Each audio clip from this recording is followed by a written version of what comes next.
Good morning, Dr. Kim, and welcome to Let's Have the Conversation. How are you today? I'm good. Good to see you. Oh my God, it's always good to see you. So, this morning, we have these wonderful conversations where it's really casual. We're in our house, we're sipping coffee or tea. But today I wanted to be intentional because yesterday I was given the opportunity to be on the Portia show on Portia TV show at Portia TV show. If anybody wanted to go onto Instagram and find her, and the discussion was Black masculinity. Now, I only got like maybe like 45 seconds just to kind of give a quick little mom's point of view, but it was centering on, Black men from different generations. So that's cool because everybody deserves their own space. Thankful for that opportunity. But here, I got my own shit to talk my shit. So let's talk shit. I want to present to you. These were the little topics, but I'm going to ask you before I get into like what the little six kind of frameworks were for the conversation.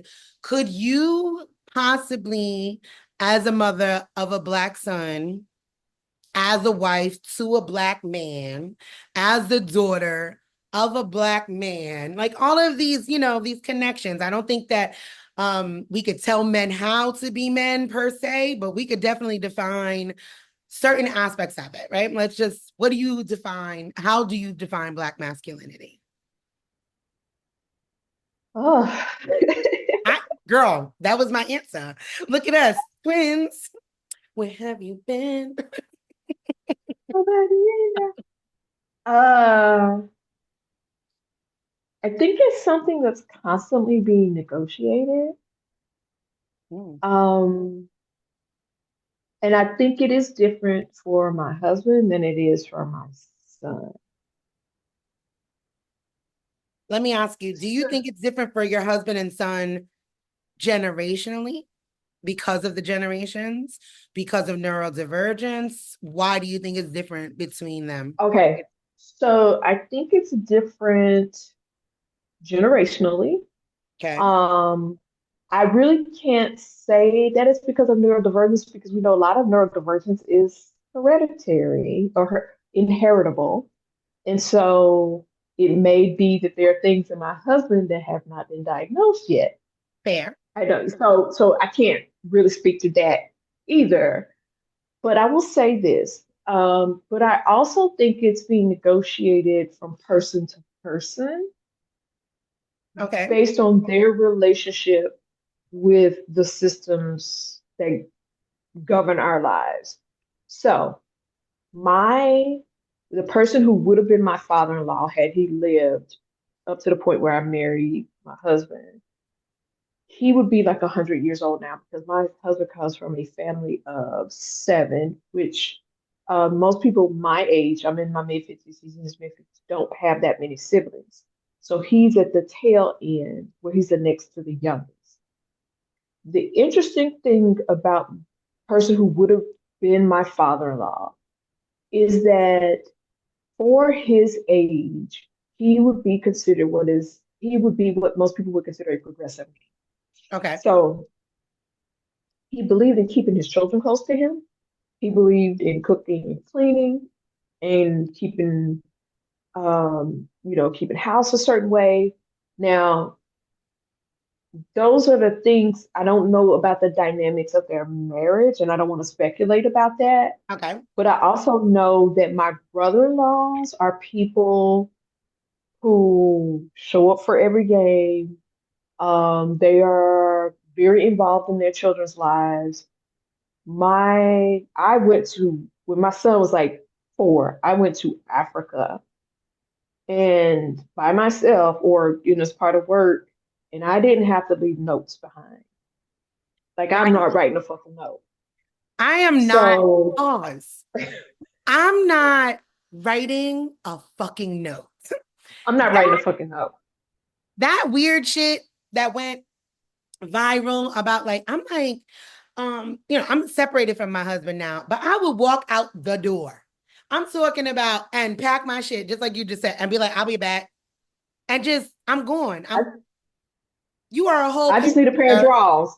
That's it. That I'm not doing that. you are a parent. You are a So whole adult, self-sufficient. And I right, think that that should be, I want to put a pin in that for Black masculinity as I define it, right? Like right. my definition would absolutely have that level of self-sufficiency. Because no, not At right. different times, one of us has been more of like the higher earner than at different times. Like it has Yeah, wavered. same. And a lot of that has had to do with where we were in terms of trying to do things for our son, who is on the spectrum. So a lot of my husband's relationship with masculinity, I have viewed through the prism of what we have needed to do for our son. So, because our lives have a lot of what has happened with us has been structured around that. Okay. And so I, yeah, that's what.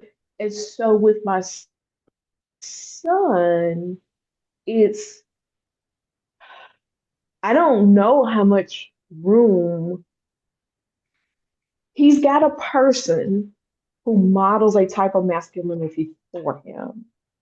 And I don't know that I've really given it a lot of thought for him because a lot of my energy and effort has gone towards trying to keep him safe from a system that extracts over extracts labor from Black boys in general, but a system that's particularly punitive to autistic Black boys. Right. So I don't know that I don't I haven't had time and space to just really think about it the way that other people and to be involved in these public conversations about Black masculinity for our sons in the way that other people have. I like that. I like that. And I'm going to say, I think that there's going to be multiple definitions, right? Because I Mm-hmm. like the way you stated your husband models a certain type of masculinity for your son. And that's based on the needs of your son and censoring your Mm-hmm. son and how he's going to show up. So for me, my thing with it was it's always twofold. You know me, systemic and interpersonal, right? Like there's just like Mm-hmm. there's always systems at work, right? Like I don't really kind of get into these conversations either, right? Because online it's way too nuanced to have a conversation. Then you start getting the It is. backlash, like, oh, you a woman, what you know about, being a man. And I'm like, fam, I fuck. Right. I'm like, I know are you performing masculinity for men or for women? Do you want to Right. hear what I want, or do you want to hear what another man is Right. telling you? Right. So it's Right. it's interesting to me. But so here's my issue with this very narrow field that we give Black body people, and very specifically though Black men and masks, right? Like those who are presenting as men. One, you are treated how you are perceived in this world, period, point blank, full stop.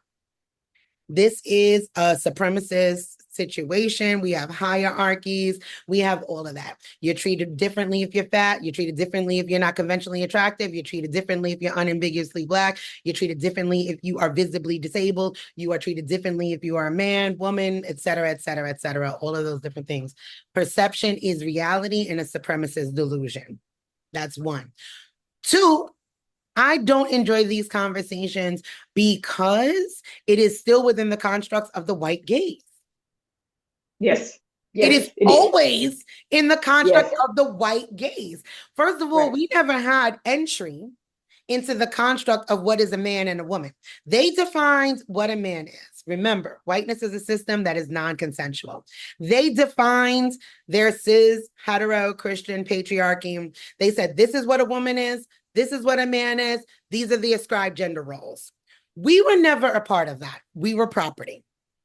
We were intended to be property today. So by default, accident, now we have to come into these conformities, into these constructs that one, were never a part of our own indigenous culture. And now we have to navigate in this landscape. And there was somebody, and I don't know who, but Haven and I consistently talk about it and reuse it, but I don't want to say it because it is a revolutionary thought as if it was my original thought, but I don't know the original thought leader that said that on TikTok. But being Black in and of itself is a queer experience, right? It absolutely is. It And that blew absolutely my is. mind when I heard It it. is. It's queer. It's neurodivergent. It's queer, it's neurodivergent, it is all of the things, because we don't fit into these boxes that they've given. We've never been men, we've never been women. We've never been seen as, like cisgendered. We see that with unambiguously Black women, Right. like Serena Williams, she's really a man. Michelle Obama, she's a man. So like being Black is a queer And let experience me add in one a more white thing to supremacy this. delusion. Yeah. Imani, Crutches and Spice. Yes. I hope I'm I attributing love her. this correctly, but I believe it's Imani that talks about it also being disabling. Being Black is being a My disability. God, it is a disability. And Imani is an amazing thought leader. If anybody is listening, go find Crutches and Spice on TikTok. It is a disabling. When you start going through the hierarchies of supremacy, being Black is queer, it is neurodivergent, it is a disability. In a Mm-hmm. world that was created for you to have an Aryan look and be a certain way, cis, hetero, white, wealthy, able-bodied. Right. All of those things. Did I mention Christian? So even if you are Black and not a Christian or a certain type of Christian, like we were never meant to fit into these constructs. So I wanted to say Right. that is my foundation right there anyway, right? I think that's a very good foundation. Thank you. So I think that then through the generations, because I had a Black father, a Black husband, and a Black son, through generations, it looks different. And yesterday I witnessed that, right? Like at the end, Portia asked a really good, heart-touching question. And she asked the panel of men that were there, have we gotten to the point where it's okay for men to cry? And the millennial kid, they're not millennials. Who's after that? Xennials, the 20-somethings. The Gen Is Z. it Z? Yes, it Yeah, is. then it's Gen Alpha. Yes. So Gen Z was like, yes. Like I'm talking about an emphatic yes. Like, hell yeah, yes. I might cry right now, kind of yes. And that warmed my heart, right? Because realistically, my son, who is a Gen Alpha, will be looking up to these kids, these men, for masculinity cues and tips. Where the elder generation of Black men were like, oh, like, like we're talking. Like that's the level of vulnerability we're gonna get to. And I appreciate that and I respect that, because we are all children of our generation, right? But We are. breaking that mold as we are moving through it, I think it shifts like everything else. So when we're talking about Black masculinity and at the foundation of what I said of systemic oppression, there has to be those intersections. So for me, I'm redefining masculinity here in my home, right? My husband was definitely, the Gen Z. He's 47, Or right? Gen X. Gen X, I mean, yeah. Yeah, Sorry. yeah. Definitely I'm Gen X, and I call us boomer lights. So it's like I have a We hard are. I We have a are. hard time crying. Like We are. we really are. We are boomer lights. We are like the diet boomer. Like, so we got a lot of work to do. So it was Can I really, can I insert something here? please do. Because I do, while I believe in like generational influences, it goes back to what you were saying something earlier. Like we are all subjected to these systems.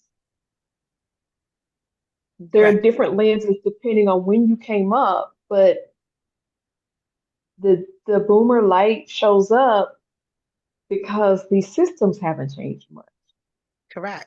And actually, I think one of the ways that we can look at it is how systems have adjusted to actually remain the same. So what you see, what we may be calling generational, is a reaction to the system morphing to make sure that the power dynamics stay in place.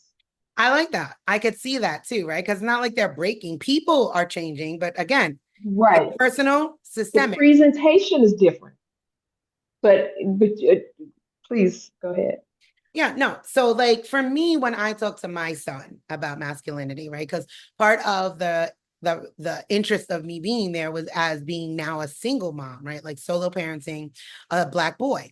And it is different, right? Because the truth of the matter is that Kieran fully identifies with being a boy. So he's gonna need men to mimic. I do fall in the line of like women can't raise men. I do. Like because children learn what they live and they mimic, right? So if I'm doing X, Y, and Z, my son is going to want to do X, Y, and Z, or or feel very left out and unseen in his home. Mm-hmm. That is more my concern, right? It's him being like, I don't think like I'm not a girl. I don't want to do the things that mom does, but I don't have someone else to model it. And for me, that answer is the communal parenting. You know, everything for me is about community, right? It doesn't have to be the father in the home. Like lambasting and berating women that don't have a male partner is wild and unnecessary. I'm not even going to go into that because it's usually a bunch Yeah, of that's nasty fatherless business. men yelling at women. And Right, that's very nasty business. I'm like, if you mad at your mom, take that out. Go to therapy, sir, with your mother. Like, I'm sure that there are Okay, reasons. so let's step back for a second. So you're doing this nasty work on me in an artificially constructed system of the nuclear family Right. that was not really designed for us in the first place, and is also tied to a history of separation of families. So Come on. you said there should be a nuclear family, but then you also separated families. But in creating this nuclear institution, you've broken up communities. And we're surprised that it doesn't work. For us, Okay. Okay. specifically. Okay. Because I'm I'm with like, you. okay, like we are, if we're going to be talking about it, we are displaced Africans. You know that is my. Right. Yes, So and the body remembers, it keeps the score. So it it knows does. matriarchal, which is circular, not top down. It Right. knows that we were communal and tribal, Right. right? And now we're trying to fit into these constructs of whiteness that ain't working for them. White men So are they're totally missing that part of it. missing all of that. And even when we came here, we were drug here because then they'll say, oh, well, enslavement did this. And like, yes, we need to heal from the traumas of enslavement, right? Like we are not that far away from it. We still have people that have told us stories. We know what it's done. Outside of enslavement, you have all of the Jim Crow, all the systemic oppression, the imprisonment. We have all of the things, all of the blockades that were like thrown at us from the white supremacy delusion. All of that is real. So I'm like, why are you using a white man's measuring stick Right. Because of they want what the white masculinity, man has. right? Because white men's masculinity is rooted in oppressing white women. We see that with the laws. Now you can't have an abortion. You're going to have all of these workers that I want to put in you. It wasn't until the 70s that it became illegal to rape your wife. Right. Right. Those are the systems of whiteness. And when Black men want to fall into that, it is there where they start seeing us as Black women separating from y'all. No, because you want to be white men. And Right. they're the top We tier want what oppressor. they have. Yes. You want Yes. Because that's that. what it comes down to. That's what it comes down to. Very similar to white women and feminism. I'm like, no, you don't want liberation, ma'am. You want to be the top tier oppressor. You've been socialized around white men so long, you don't even know what liberation looks like, and you just want to be him. So it kind of leaves Black women somewhere on the periphery. Like, oh, It does. what are we doing here? So in terms of Black masculinity, for me, I'm redefining that, at least within my home. Even when my husband was a part of the home, right? Like we have to, like your worth is not tied to capitalism, because similar to you and your husband, when me and my husband first got together, he was the top earner. It was not I. I will definitely give him his props on that, right? He was the one that moved in, and I was like still in school and like starting my own cleaning company. And that, like I wound up, I was able to provide the house and he had to provide the rest. Like, there you go. That's my table. What are you bringing to it? Like, Right. and he did, right? Like, so the balance for me was fine. And then it shifted when we had more kids, and my business took off. And my business was year round, right? Where his was seasonal. And that was cool when we had two kids, from my first marriage and just Aaron. When enter Kieran and daycare prices, I'm like, somebody got to stay home. Right. And No, it because the can't be math the ain't mathing. person that's making the money, the more money. So we balanced that for a while, yada, yada, yada. But that brought into redefining masculinity. And back to what you said, it's a type of masculinity, right? Like, because all of the things that my son has are all of the attributes that I fell in love with his father for. And it wasn't because he could beat somebody's ass, right? Like, because like I explained that to them. I'm like, you guys say protection, you guys say provision, but can we reimagine what that looks like? Like, I would Right, walk right, in an alley backwards and blindfolded with my husband at one point in time. But who are you protecting us from? right. Other men. Yeah, Don't you yeah. think there would be Right, better right, work? Because you're not going to beat a woman, because underneath the constructs of white masculinity, right. hitting That's women is right. wrong. So you don't need Right, to protect me from other women. You don't need to protect me from children, because the hierarchy in white masculinity is father, mother, child. You need to protect me from you, sir. right. Yes, yes, yeah, Don't yeah. you think that there would be a better time spent holding other men accountable? Because underneath that construct of white masculinity that Black men are falling into and falling victim to and don't Mm-hmm. benefit, you actually are invested in men continuing to be violent. Because if that's Absolutely. right, if that's part of the definition of what it is to be a man or to be masculine, that means you need other men to be violent, but you're not really Right, protecting me. right. No, you're not, You're not because you're eliminating the not problem. challenging them. You're not challenging them in any meaningful way, and it also helps you be the nice guy. So And those guys are not usually nice, because nice guys still want pussy they sure do, as a payment. and a lot of them want it without consent. Because now they feel owed, because underneath systems of whiteness, everything's Right, transactional. But I've been nice right. to you. I walked you home from work. I made sure you got into the parking lot. And it's like, I thought you were just being a decent human being, right? Like, that is Yeah, human decency. I do right. that for other women too. I don't expect no pussy. No. I'm No, just saying, Dr. Kim, let's keep this shit a stack. Like, I had a thought. It just kind of hit me it hit me a certain way. Like it never occurred to me to do something nice for a woman to get sex from a woman. in my life. But you know what? But that speaks to like we are inhabiting a whole different reality than men are inhabiting. Um, and I think about just kind of so I think about my son, right? And just how a lot of them have had experiences where they could talk about stuff like social emotional learning, although people have yanked that back because they saw where it was headed. Yeah. Um, so on the one hand, you have them who are willing to cry and willing to emote a certain way. On the other hand, there's a whole pipeline that's after them. So the Andrew Tates of the world, there's a pipeline from like video games and YouTube videos and all that shit directly to very misogynistic, specifically misogynoir behavior. So on the one hand, there's a way that even that that I think my son treats girls and women.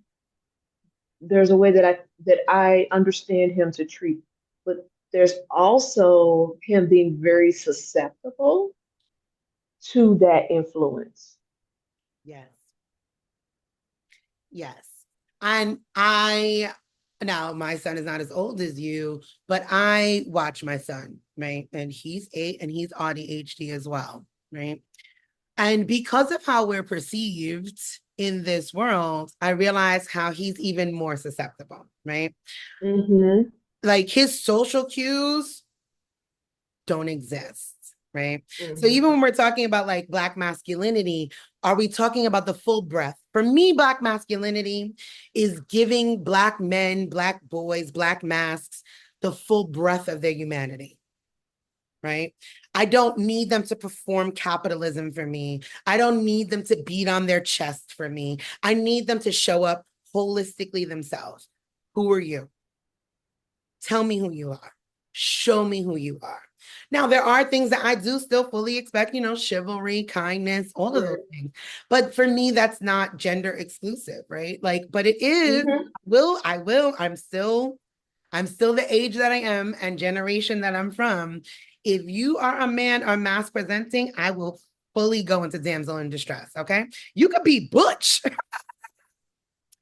Excuse me, Mr. Ma'am. Can you reach that for me? Mr. Sir, ma'am. Yes. Thank you, Mr. Ma'am. I appreciate you. I'm a flirt and I'm going to use all of the feminine wiles that I have available to me. I like that. I enjoy that. I enjoy personally the construct of being a woman. And I Mm-hmm. know what it entails. I know the privileges that it gets me, and I exploit them. Mm-hmm. Mm-hmm. Let's just put Mm-hmm. that out there as That independent, it is what it is. self-sufficient, all of the things that I am. I still love a good damsel in distress moment, and I shan't be giving that up anytime soon. Anytime soon. No time soon. All of that to be said, though, I look at my son who wears like the gold, like the little like fake iced out chains, likes his little silver teeth up in his does all of the, whatever the hell the kids are doing. He got the locks. Um, you know, so he will look like a criminal in 10 minutes. Let's just keep this shit honest. He's 8. By the time he's 12 and he looks like that, he will look like a criminal. He will look like a 16-year-old boy inside of whiteness, and he will look like a criminal if he's running up and down the block. He's neurodivergent. He likes to play. But I realize when like he goes and like he wants to perform masculinity, right? Like he sees Black men, he's like, yeah, he be trying to dap them up. Hey, Black man. And I'm like, I love this connection for him. But I also see how you could be taken advantage of. Like, because I'm from the hood. Sure. Yeah, sure. They're gonna play you like a dummy, right? And Mm-hmm. here's what's crazy, what I realized is like he's a cornball in certain type of ways. And if he were a white boy with those kind of whack social cues, it would be like, oh, Right. It still would provide him some protection. it would provide him some protection. But as a Black boy performing certain types of masculinity, it Yes. actually is to his detriment, right? Yes. Yes. Yeah. So for me, it's important to keep him around the full breadth of masculinity. I do not adhere to the white man's masculinity of cis, het, Christian. Like he has trans men in his life. He has openly, and when I flamboyantly queer Black men in his life, unambiguous Good. Black men in his life, light-skinned Black men, like Black men in the full breadth of their humanity. And for Yeah. me, Yes. that is Black masculinity. Being able to Mm. see, like you said, this is the type of masculinity. He's gonna take things from his father, right? Like Right. he has. He takes good care. The other day he asked Aaron, "Are you on your moon cycle?" Because Aaron was laying on the couch. And Aaron was like, no, why? Oh, well, I was just gonna change the cat litter box for you. You look tired. Yeah. That's Okay. masculinity. It is. That's not no It bitch is. shit. That's man shit. No. Right. That's Right. man shit. Right. And he That's learned that action, man shit baby. from his daddy. Because when mommy was laid up bleeding for like 2 days, I read 10. Doors closed. He used to go. He would take Karen with him. Mommy's on her cycle. Bring back the Hershey's with almonds. Bring back I my love it. One of treats. my favorites, by the way. Yes. And like, give it to me and close the door. You good? Bring mommy a plate of food. So that is masculinity. But also, I still, again, a generation of my time, he wasn't he was not soft. Like, like he presents a certain type of way too. I think we talked about this. His dad got the gold teeth, the tattoos, he's 28 fucking slim, but I'm like, if you were in a white man body, you would just look like a skateboarder. Yeah, right. Yes, yes. Or goth kid. Yes. You would Yeah, just look like a little scrawny white guy, but you still yeah. look dangerous as a black man. So that Right. for me also brings up, like, why are we even trying to compare black masculinity? Because back to it being neurodivergent, being queer, being disabling, Right. it's never healthy for black men, no matter how you present. You could be Well, in that's what I was a gonna say. Like, my son doesn't present that way, but if he is still criminal, right. Like the young boys because that were on the panel yesterday were so, and I fucking hate using the colonizing language, but they were so well spoken, sure. well dressed, well groomed. And I'm looking at these babies and I'm like, you still a nigga in a coop. Right. And it could turn on you at any moment. College educated It could turn any moment. Like that's just the reality of it. in an instant. Um, yeah, yeah, yeah, In an yeah. instant, right?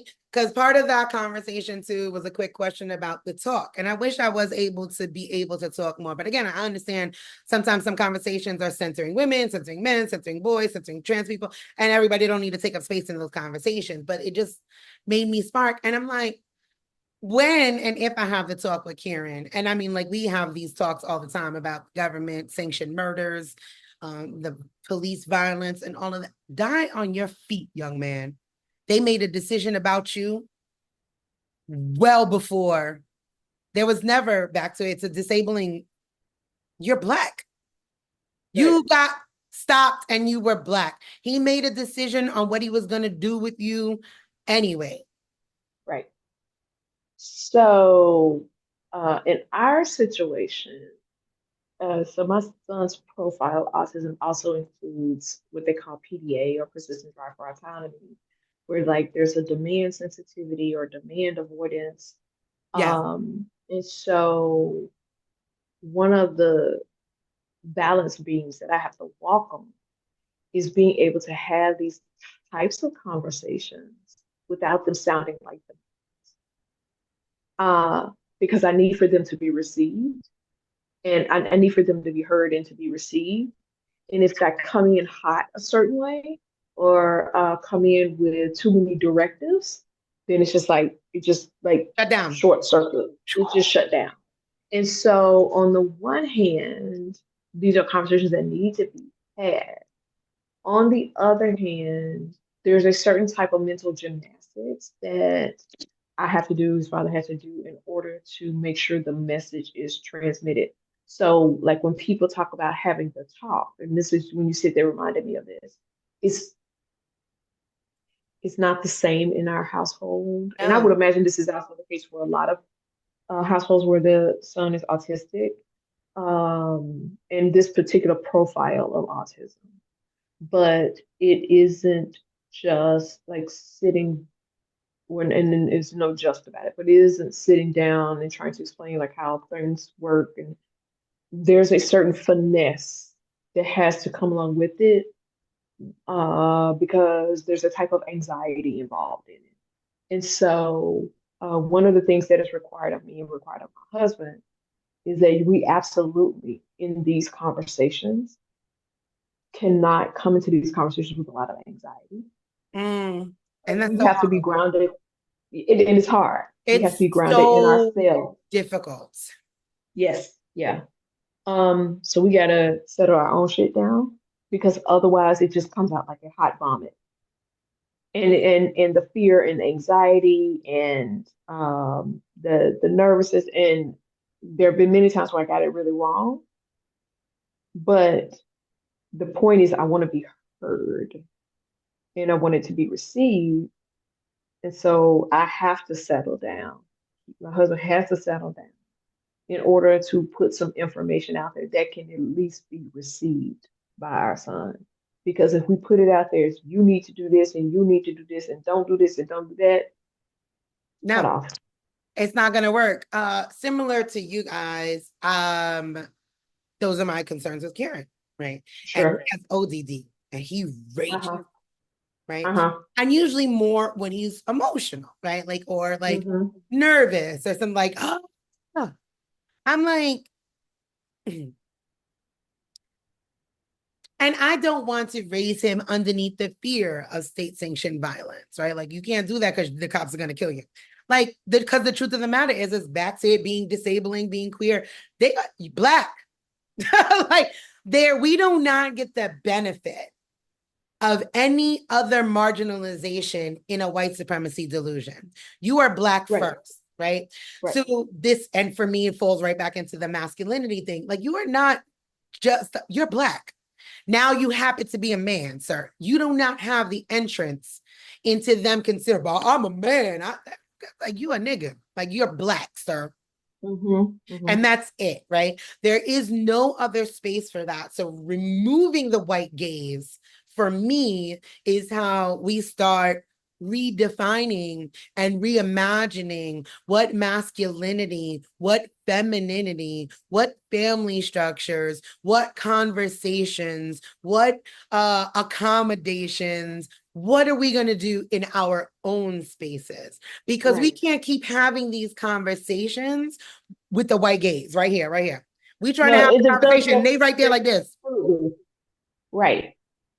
And those conversations are based in a big assumption that white men know how to do masculinity and manhood. And they're so But it goes unhappy. back with the premise of their manhood and their masculinity is ownership. And here's what's worse. I'm going to interrupt you. Ownership of another, because it Right, sure enough ain't of themselves. right, Right? Man, right. there's a weight to being an oppressor that needs to be discussed. You are correct. White masculinity, white manhood is built on the premise of ownership, but not of oneself. Not of yourself. And so what you do is you go home and you drink until you go to sleep. Right? But you get up and you go and you run a Fortune 500 company and you function until like 4 or 5 o'clock in the And afternoon. You then you go function do very well coke in the very off of your secretary's asshole. off her ass, right? And you Oh, come doing whole home lines off and her you want to butt. pretend you're a happy fucking man. And you never wanted a Right, wife. You never wanted right, kids. Because I work right. specifically more with white women. And they always, what's the next step in my anti-racism journey? And I'm like, I love that you asked that. Your next step is give white men the same grace black women give you. Right. Yeah. And they're like, ew, no. And I'm like, oh yeah, Right. yeah. Because you are your men. Yeah. You are your man. Yeah. And nobody Yeah. ever asked him, whiteness is a system that's non-consensual. Nobody ever asked him the same way, like, what when you see feminism, it only sees itself. And it's It, not it, to it is very ignore, myopic. yes, it's not to ignore the abuses that white women suffer underneath white man patriarchy. Sure. The shit is fucking horrible. I really hope that you guys get liberated. Like, I hope you start seeking liberation instead of equality, because like it's not gonna work out. But Yeah, white, because you have to think what equality means. right? Equality means being equal with somebody who comes home and drinks all night till they pass out. I don't want that life. I'm sorry. No, I don't want to work 120 fucking hours a week. no. That's what that equality, that's what you're equating to. Right. And I don't want to equate to that. I want to No, be no, liberated no. from these systems. And nobody, when white men are highly successful, they have to have a wife. You can't be, because what do you get called? A playboy. The Right, same way white women are called spinsters if they're not married by a certain, right. well, you're a playboy. You can't be taken seriously, young man, because to be serious, you need a wife, you need some children, and that's a lot to force onto someone. You need a family photo. You need a family photo, sir, to be a CEO. You Right. need You that. need a family photo wearing a wedding band, 2.5 children, a dog, a House blonde in the haired suburb. wife, in it, And right? white men have Because been you don't cross-dressing own and this. killing themselves for generations because they've never had the opportunity to live in their own truth or define their own Right, masculinity. So it's wild to me that right, Black masculinity is trying to be white masculinity, which was not even defined by their own selves. It was defined by the hierarchy, that top percent in that pyramid of whiteness, right, that right. pyramid scheme. These folks right here told Uh-huh. everybody how to be a man. Yep, yep, And y'all listening to them? yep, yes, Child, yes. I'm tired. And people will do everything in their power to not listen to other realities.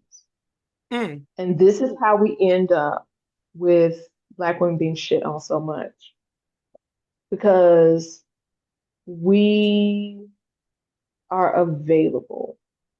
Like inside this power, this system of power, we are available. We're not connected in any way directly to that power structure. And Right. so nothing in this system protects us because there's no protection for our manhood. There's no protection for our race. So we are the targets. And so when we start to have these conversations about manhood and masculinity, we always get dragged into these conversations for no fucking. There's a reason. There is a reason, but now I will tell you is that I will own and take some accountability in the conversations. Like, I hate these 50-50 conversations. I hate them. I hate them. I'm I do like, too. are you looking at all of the intersections and systemic issues? Like, who are you dating? Because if you are dating Black men, then you have to look at all of the systemic barriers Right. to Yes, you Black do. men You do. being not just a top earner, but earning, like, you comparing back to white men. You're comparing them to Right. white men Yes. who had a 400-year head start. Right. Right. Right. Had a 400-year head start, who were had their secretaries, right? White wives, white moms, paving the way, advocating for laws, uncles, brothers, the nepotism, all of this, and their wives were at home making that possible. Black Right. women have never not worked since we were drug here. Right. So we're not even part of that So conversation. we're not even part of that conversation. And I don't begrudge no Black woman that doesn't want to work no more and be taken care of. Get I it, don't sis. either. Get Because it. I'm one of them. Me too. Me too, sis. I'm tired. I'm Okay. tired. Tired. Okay. Where he at? But, and also, I'm not going to not recognize those systemic barriers as to why that's not possible. And I can work with my partner to make sure that that's possible for my children. And if not my Right. children, my children's children, because these folks have Right. 400 That's right. years of a head start to create space for earning in that sort of way. Right. That's right.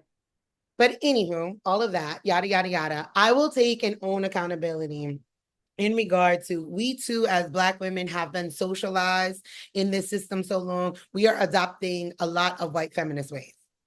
Yes, we are. We are. I'm gonna We own are. that. And we're having conversations that, like, this a whole idea of work, don't work. Like, we've always had that. Like, there were laws that forced us to have to work. Literally.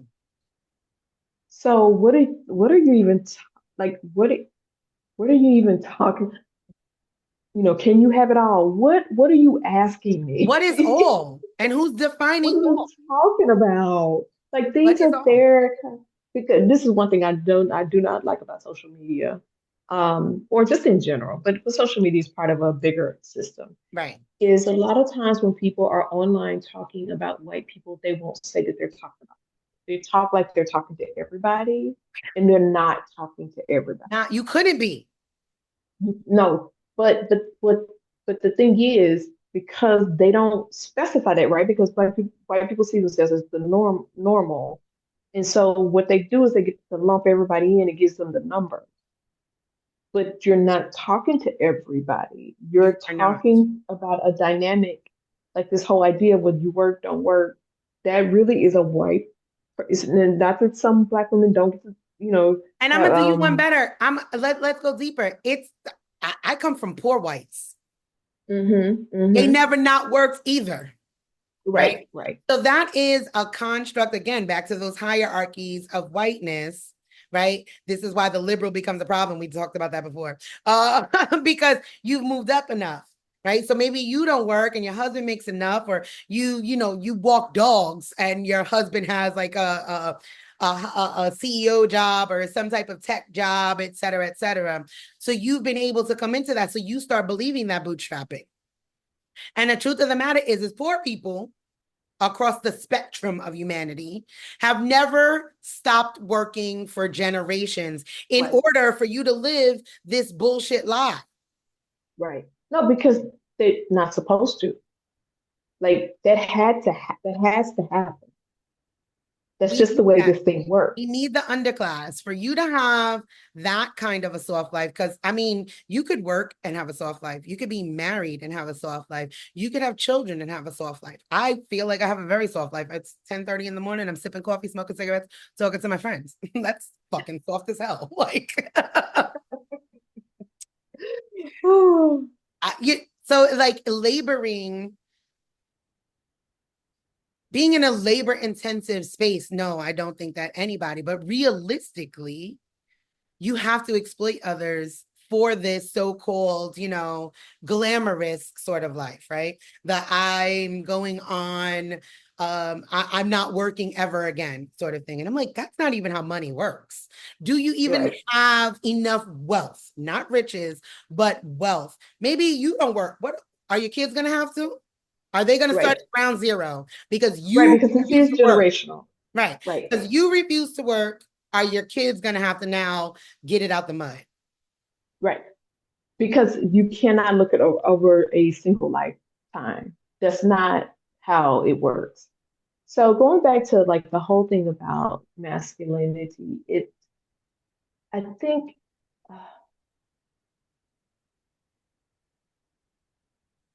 I think there's kind of like I don't say we have closed our eyes. Just kind of be careful about the metaphors I use. Um, but we're ignoring the fact that we have to have our own conversations about what masculinity Yes. is. But the problem is what I know. Okay, so this was something I was going to say earlier. The conversation is getting more and more distorted with each new social media Come on. Let me sit back for that one. platform. I need a cigarette. Ah, there. Here, let me blow you one. There you The go. conversation, what do you call that? I forgot when people do that. Um, Now I'm going to think about it. but Keep going. the Shotgun. conversation, that's it. I love us. Anyway, carry on. You shotgun me virtually. Yes. The conversation gets more and more distorted with each social media platform because this goes back to what I was saying a few minutes ago about what I'm actually writing a book chapter with somebody Okay. in academia about Black women as cyborgs because we are available. Our pieces and parts are available. Hmm. So, how this relates to what we're talking about? We just it's becoming fuzzier and fuzzier that we need to enter into our own conversations about masculinity. Social media is a big part of that distortion. It was there before, but because people are so interested in going viral, and Black women are so available as targets that they will fucking say anything Anything. about Black women to go viral. Like the stuff that I heard over the past couple of days, and it was like, and how that relates to masculinity is that if Black women become the cyborgs where you can focus on pieces and parts of us, then what that does is that takes the conversation away from what is really needed in terms of Black masculinity. It takes away from the conversation of community. It takes away from the conversation of how Black men can draw themselves more into community. Most of them were not raised to be in community, if we really be honest about it. So how does that look? How does that look separate from what white people do? And so these conversations that put targets on the back of Black women, it doesn't just hurt Black women, but it hurts Black people generally. Because what it does is it becomes like a hat trick, and it becomes very distracting, and it becomes a huge deflection from the fact that we are separated from community, period. And we do not have things that draw us into community in a meaningful way.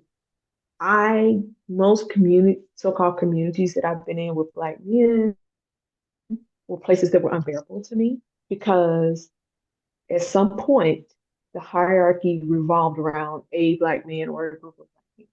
Mm-hmm. That is not community. That is like, so most churches are not communities. They are a group of people that have similar interests and they do communal like things for each other. But there's a dictator involved. If there's Correct. a dictator involved, that dictator mediates every relationship in that congregation. So whatever you think the relationship is, it is being mediated by that dictator. So whenever that mediator clamps down on or decides he wants to sleep with this woman or decides he wants to sleep with that woman, it distorts every relationship there. And so my point is that we are being pushed further. And what we have to see, and this is why I'm glad you're creating spaces like this, we have to see that even though we have been presented with this image, like with white people and the things that they have and their shining beacons of what we aspire, like we have been presented with whiteness and white people as aspirational, the thing that we want to be. But actually, there's lots of missing. There are lots of holes in that picture that we cannot perceive from a lot of our perspectives, from our points of views, where we need to step away from that and realize that we have to be having these conversations over here, separate from that aspirational picture about what community is, what masculinity is, what femininity is, because they don't know what it is. That has been mediated through capitalism, through racism, through sexism, even through feminism. We need to, and if we understood that, then we wouldn't be talking about no fucking 50-50. Like we would be having a different kind of conversation. And that's why I just scroll, because the conversation is very misguided. Yes, Like the whole idea of a nuclear family is a type of alienation in itself. it So it is so makes sense that, isolating. and so it makes sense that even more alienation and isolation has happened, like with single parenthood, which there's nothing wrong with that.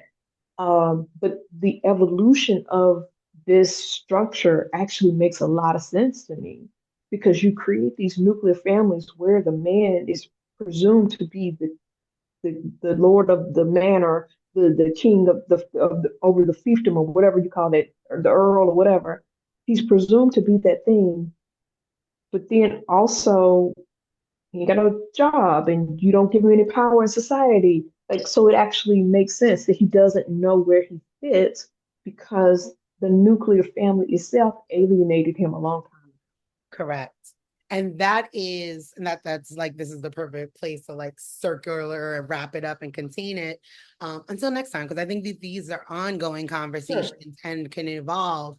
But that for me is it, right? Like part of like, so like, like what's the solution? Because I'm a solution oriented person. And Mm-hmm. that is the process of decolonizing, right? It is releasing these constructs, even for white people. Like, how is that really serving you?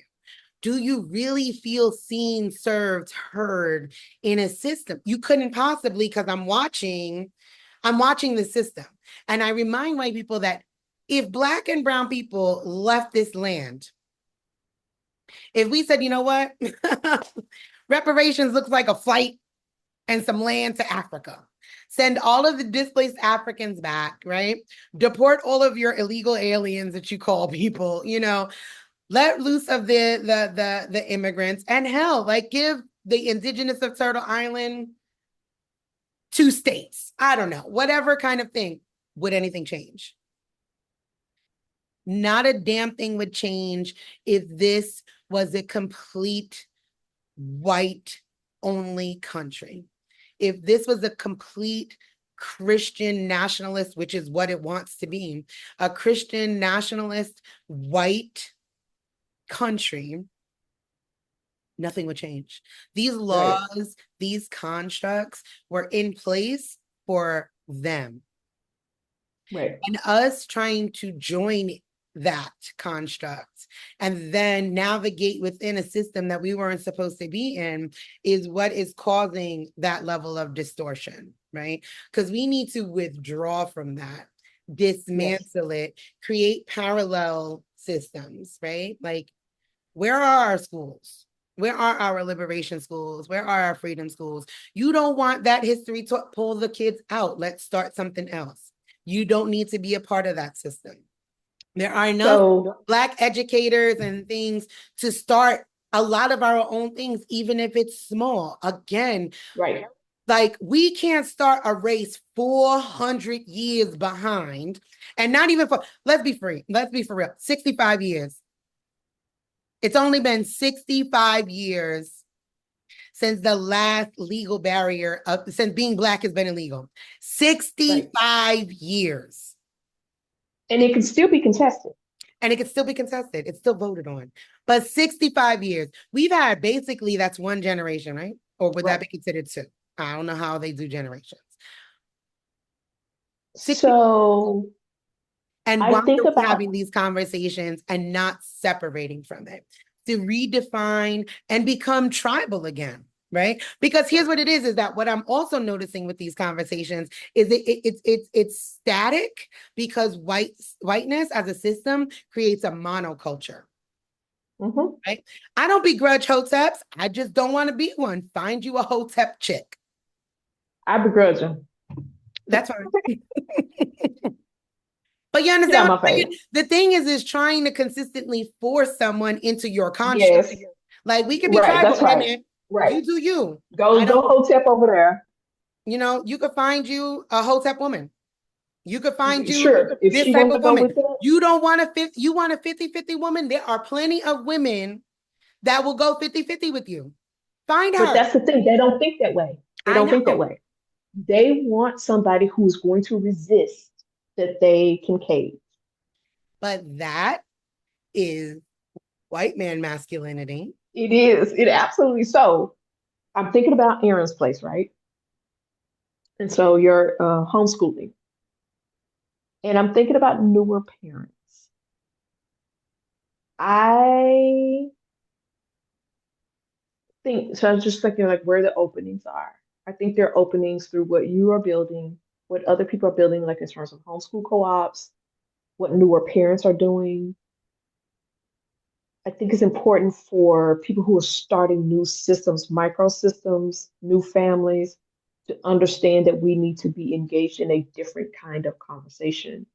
Because I think for a lot of older people and even people with kids now, it has kind of been missed that we need to be having a separate conversation over here about what we have going on with ourselves and what we actually want for ourselves.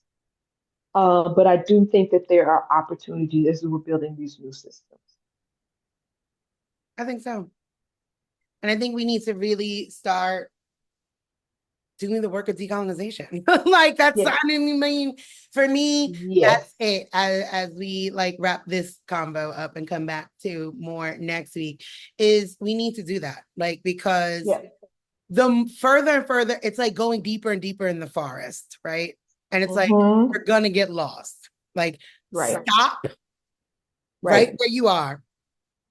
Let's do some recon. Look, let's find our way out of the forest into some clear skies, because this conversation is so convoluted. And like I said to one of the young men yesterday, brilliant young men, Like it made me so happy to like listen to these 20 somethings. Cause like I said, and I told them, I said, baby, like my job as an elder, right? Like as an auntie or something is to listen to you. What do you need? Because I'm Mm-hmm. not going to be in this world. I don't want to raise you or raise my son for a world I live Right. in because it no longer exists, Right. right? What are we co-creating? Right. Like, what are we doing to make a better world for you? Okay, young man, you want to be able to, emote Right. healthily. I want to be able to cry. I want to be able to feel the full breath of my humanity. I want to be able to help a woman and not expect pussy as a transactional exchange and not be called a simp or a sucker. I want to be able Right. to step into a home and raise another Black man's child who, for whatever reason, is not there and not be called a sucker.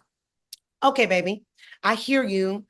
How do we do that? How do we do the work of shifting that? What are the conversations that need to be had? What are the community building skills that we need to implement? What are the systemic changes that we need to change? What do we need to do to make this world a better place for you, which will therefore make a better place for my son, your son, that generation, the Right. generation thereafter? Because again, this work is generational work.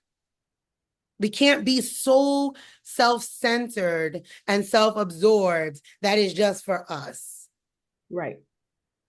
Because what are we So I leaving think behind? one of the most important things, important aspects of this, and what I was seeing, like with the new systems and new parents, I we need a new definition of media literacy. A new definition of what? Media literacy. Okay. I think we don't quite understand what our relationship needs to be to me Yes. and how we see ourselves through the link through media. Um, because there are lots of influences. Um, there's a discernment that is missing. There's a way that we're just sort of being swept along and things are being defined for us, as opposed to us having a quiet space where we are deliberately and consciously defining things for ourselves. I agree with that. And media has always been a tool to distort things. Media has always been a tool to tell a story, right? I had a series Right. on Substack about America being a business, right? The business of America. Yes. Part of Yes. a business always needs a marketing team, Right. and That's right. it needs commercials. It needs to always Right. be selling.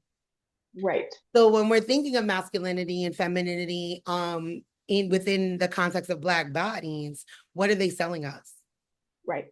And we need to understand, like, we need to have our media literacy needs to reflect that point of view. I think for most existing schools, most existing even homeschools or micro schools, they may not be ready for that kind of messaging and that kind of lesson. But I think new micro schools, new microsystems, new families can start to think about these things about how you don't just get swept up in the propaganda that is planned for you so that we can have room to actually talk about and contemplate and meditate on what masculinity is outside of that aspirational view that is based upon a very toxic set of arrangements. I agree. I agree. And thank you, because now in Erin's place in my little micro school in the curriculum, I will be putting media literacy in there, right? Because the curriculum is about servicing neurodiverse kids and people, really, because I would like for it to travel up, right? Because it's necessary, basically. The intent Right. that the curriculum would be similar to like a group home style. Like, here's some life skills, here's some education, from a decolonized point of view. And media literacy is very important, right? Like, because we started this conversation with Black masculinity, like with my son, I'm like, they're Right. selling you something, son, right? Like, you don't have to look like this, walk like this, talk like this, dress like this, act like this. Right. What do you actually enjoy? Find things that you actually like Right. and do that, right? But I, they are I think selling something to you. I think it's important, like when you talk about selling things, there are pipelines to so many different things. And in the media literacy and connecting this to Black masculinity, there are, I think we have to define, we have to identify, we need to like put some radiation or some kind of fluorescent lights or something that identifies where there's like this circuit or this pathway to these different types of masculinity that does and does not work for the Black community. There are deliberate pipelines out there. And so part of media literacy is being deliberate in another direction and then deliberate in other types of conversation. Um, because there's a plan, there's a track for these different, I guess what you would call toxic forms of masculinity. There's a map, there's a roadmap there. And so part of the literacy is understanding what that circuit or that map looks like and how we get to these different definitions that you and I are talking I like that. I'm gonna take that map thing because yes, I agree fully. And trying to think of the words. There is a roadmap. And when I came to you, because you help map out neurodivergent business owners, like it always made me think of like roadmaps to liberation. So this has given me a lot to like sit with and think about, right? And I'm again like I'm super thankful for the opportunity to have, you know, been on the Portia show, even just for like 45 seconds, more so about. the experience was wonderful being able to listen to Black men from various generations about their definition, because this is their experience, right? I'm just talking about it from my point of view, and it's not to negate their experience of what it feels like to be a Black man in America, what it feels like for Black masculinity. But it's for me, this is just like to open up that conversation of like, I am a Black woman raising a Black man. Like, and I am solo parenting. I'm thankful for the Black men in my community that move beyond that construct and you know, like they step in, they stand in the gap, whether it's the teachers, whether Mm-hmm. it's my homeboys, whether it's whomever that is willing to stand in that gap and not feel like so my like I explained, I'm like, when we lost my husband, that's all we lost. And that for me is the benefit of communal parenting, tribal parenting, getting back to the village, because that in and of itself was and continues to be its own grief. Mm-hmm. Mm-hmm. That continues to be its own grief that we still navigate, right? Almost 2 years later. But I could only imagine how exacerbated that grief would be if we had lived, because even in our marriage, we lived in a communal style of parenting, of living, of taking care of. So I could only imagine how isolating that would be if we did go by that nuclear, right, cis het male patriarchal Christian point of view of like top down hierarchy, just you, I would be sitting here with 3 kids and zero support system Right. and That's right. completely isolated because I would have pushed friends away. I would have pushed community members away. Right. I would have everything, my whole entire identity and focus would have been on this one man, right? Right. His masculinity being rooted in my oppression. Right. And protecting his masculinity. And then when it doesn't work out for a myriad of reasons, then you're sitting there stuck and not in the cute damsel in distress way that I'm talking about in fucking No, no. Depot, but like in a real distress situation where you have no care, no community access, and it's really, really sad, ultimately. Hold on a second, So, because I have a 5-year-old here who's acting like she did not know that I was working, cannot okay. see me consistently pushing her away, and she's going to continuously make noise. Yes, Okay. Morgan.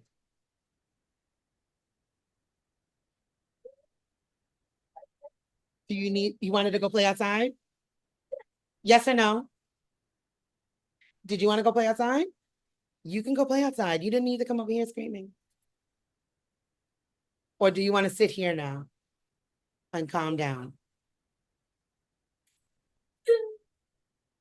Or do you want to hug?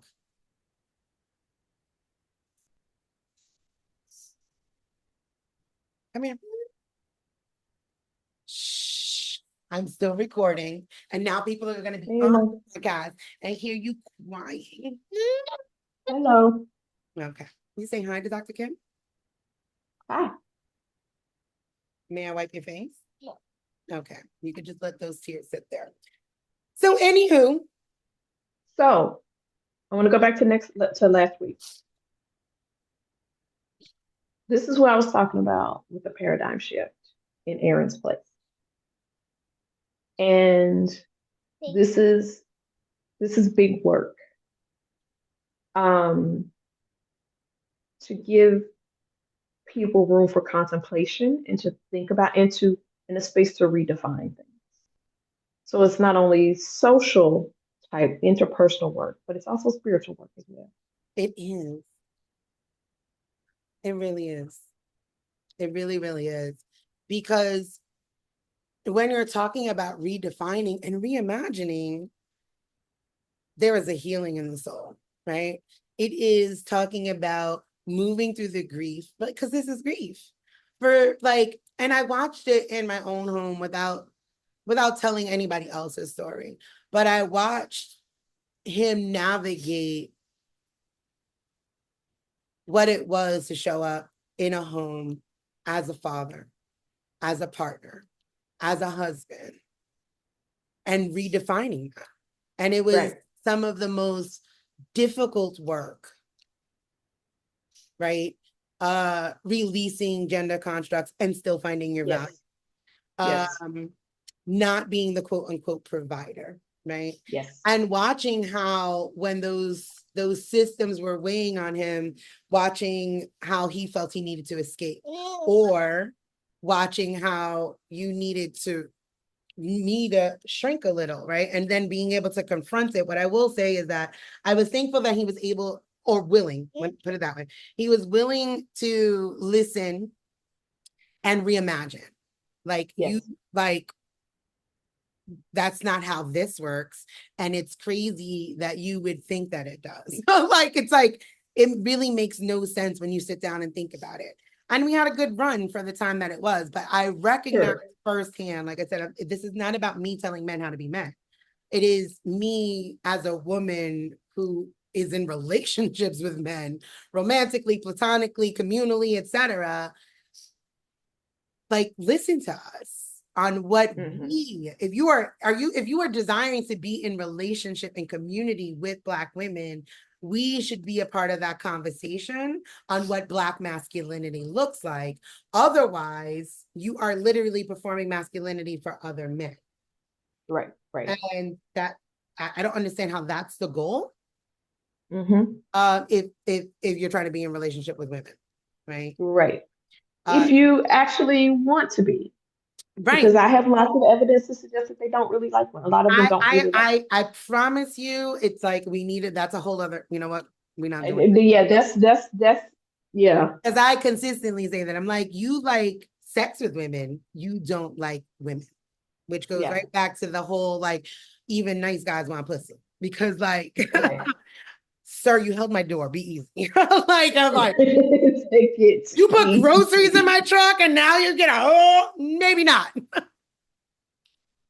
I don't want to go that far. The kid is in the room, right? Already talking about sex and pussy. But you know what I'm saying? I'm sorry. Over some groceries, sir, be fucking for real. And you didn't pay for them? I mean, at least, maybe I'll think about it because inflation is a motherfucker. Have you seen the cost of meat, baby? Okay, listen, bacon. Okay, Kids run through bacon. But no, I think that this was a great conversation, and as always, I'm super thankful to you making time and space. And we have been at this now for almost 2 years. Yep. And remember when you told me we had been doing it for a year and I just started bawling? I know. I cried too, though. Like, I'm a sucker. Put that Like back. it's just something because it was just like so much had happened that whole year and had happened that year where like I had lost track of time. Yeah, Um, and it was just like, and it was just the thing that we did. We just kept doing it. So I am excited about the spaces that you're going to be able to open here in this place. I'm excited. Um, I every time I talk to you, I want to encourage and support, give you the verbal support and just acknowledgement because this is very important work that is going to be transformational, not just for your family, for other families, for generations to come. Because I know a lot of people who try to do homeschooling or who try to provide alternatives to their kids. I know because of the other work that you've done and other content that you have delivered that there's a way that you're going to enter this that just creates space for very meaningful conversation. Because curriculum isn't just learning your ABCs, curriculum isn't just where things are on a map. Curriculum is also um, what kind of life you want to live and Yes. what kind of person you want to be. Yes. Um, that's and that's why a lot of kids disengage from it because you turn it into something about state test or whatever. But I see that there's an opportunity here to talk about instead of like creating workers, what kind of person do you want to be? So then we can now have a space where we can talk about what is Black masculinity. What are our aspirations? What are our inspirations? What is Black femininity? So I just see so many opportunities here that I'm really excited about and just looking forward to what grows out of it. Thank you, Dr. Kim. You consistently speak life. And as a creative, as an artist, um, I need that, right? Like those are the things that I need because like to a very structured world, to a very binary world, to a world that's held up with those 15 pillars of supremacy. It's like you're supposed to do one thing and do it always, Right, right. right? And I could look very chaotic, and I do have tons of chaos energy, and I love that. But I could look very chaotic to the world. Like this girl is all over the place. And I'm like, all of it is decolonization. It is. All of I it. can see the straight line through it. Right. Like I'm like, I don't and it's like, it's I'm like one of those people that's like writing on the walls. And I literally have notepads. Like for years, I used to get like the big sticky notes and I have whiteboards and I'm like always writing notes or books. And like I get the people that are like with the foil hats writing on the wall because you're just like, it's so much. And you It is. know that things can change if we could just pause. And that is Yes. what I am hoping to create are those moments of pause, having a podcast, having the article, come into community, come sit down, have a communal dinner, come to the workshop. Those for me are more than money grabs it is a moment to pause and let's think. There's Right. a reason why I have a Socratic way of teaching, right? And a Socratic way of parenting. Like, I want you to Yeah. be Yeah. involved in this. This is your Yeah. life, one that I will not be in forever. I am doing you Right. no justice if I do not teach you who do you want to be? Question that. Is this the type of Yeah. person you want to be? Do you want to be the type of person that is hollering in your sister's face? Right. Right. Does this feel good to you? Does that feel good? And it Or might. going off on somebody that you bought a drink for in a nightclub because she won't talk to you.